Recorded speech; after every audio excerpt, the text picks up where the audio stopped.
Ready. हमारे और उनके सारे प्रयास असफल हो गए और हम और तुम उनके साथ मिलकर वहाँ से त्रस्त होकर प्रस्थान कर रहे हैं। मेरी समझ में तो कोई रास्ता साफ साफ नज़र नहीं आता और ज़्यादा वक्त खोना ठीक नहीं है।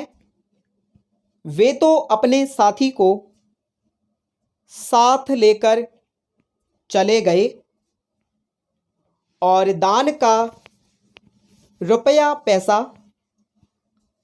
और सब कुछ हमारे या तुम्हारे पास छोड़ गए। अब क्या आशा की जाए कि कुछ लोग कल तक खुश रहेंगे। उनकी मुसीबत महाशय से ठीक नहीं हो सकती, क्योंकि ईश्वर स्वतः इस काम को बिगाड़ने की कोशिश कर रहा है। ज़्यादा वक्त खोना स्वास्थ्य के लिए हानिकारक है। स्वतंत्रता का स्वरूप न जाने क्यों खोता जा रहा है। बाद में बड़ी बड़ी बातें नेताजी नीति के विरुद्ध कहते रहे और लोग चुपचाप बाहर देर तक धीरे धीरे सुनते रहे।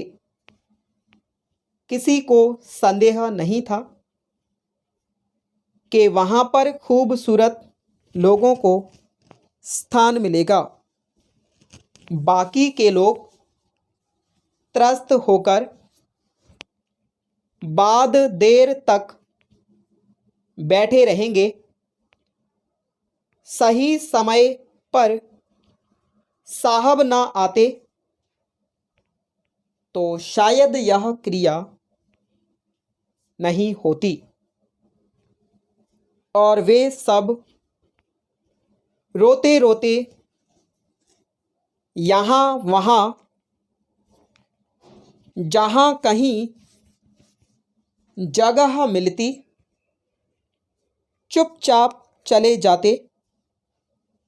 भले ही लोग और लाला लंबी लंबी बातें बनाकर मुसलमानों को संतोष दिलाने का प्रयास करते। अब आप भी अपना बख्श बंद कर सकते हो, परंतु यह तो आपको करना ही होगा। स्टॉप। डिक्टेशन संख्या 10 स्टार्ट।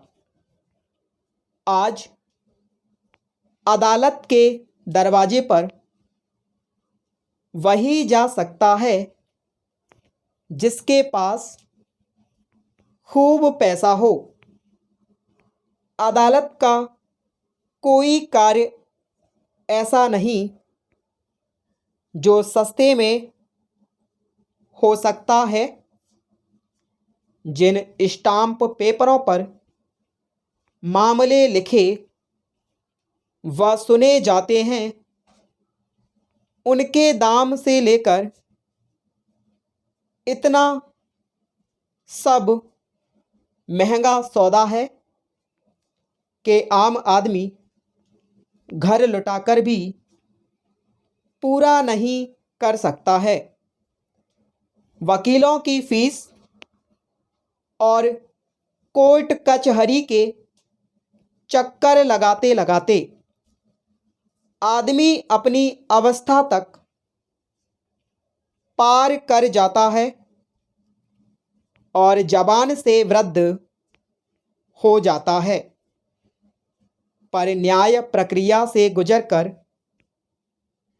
न्याय के संबंध में आश्वस्त नहीं हो पाता। पैरा। अभी कुछ दिन पहले की बात है कि न्याय करने वाले न्यायाधीश भी न्याय की मांग करने लगे हैं और उन्हें वेतन भत्तों के खिलाफ राज्य सरकार के विरुद्ध हड़ताल पर जाना पड़ा और न्याय की प्रतीक्षा करने के लिए कतारबद्ध रहने को विवश होना पड़ा। यह सही है कि भारतीय न्याय प्रणाली न सिर्फ महंगी है बल्कि वह इतनी लंबी है कि वादी को न्याय मिलते मिलते अपना सब कुछ लुटा देना पड़ता है। विधि एवं न्याय मंत्री का यह मत हो सकता है कि सरकार के पास अभी इतना पैसा नहीं है कि आम आदमी को सस्ता और सुलभ न्याय आसानी से दिला सके। स्टॉप।